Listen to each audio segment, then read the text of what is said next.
Mimi msimuliaji wako Mr. JK. Tunaanza na stori. Kwenye mitaa ya Arusha, chini ya kivuli cha Mlima Meru, aliishi kijana maskini aliyeitwa Darius King Curious.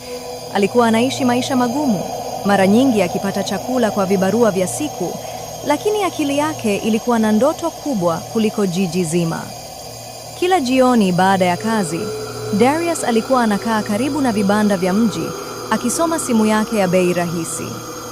Siku moja akakutana na video zinazoelezea kuhusu watu wa siri wanaoitwa Freemason, akina watu wenye nguvu, pesa na ushawishi duniani.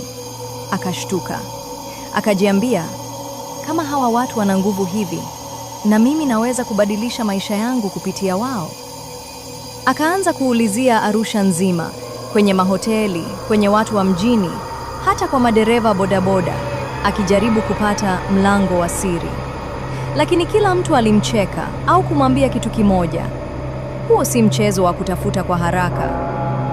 Siku zilisonga na Darius akagundua kitu kimoja: watu waliokuwa anawaona kama siri ya mafanikio hawakumsaidia. Badala yake, aliamua kubadili mwelekeo.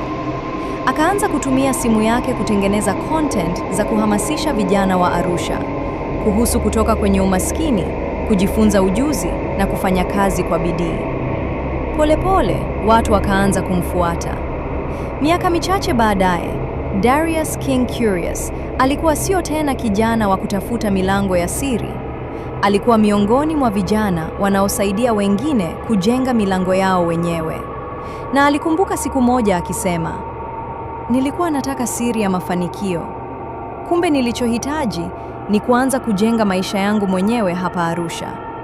Basi subscribe, like, share na comment.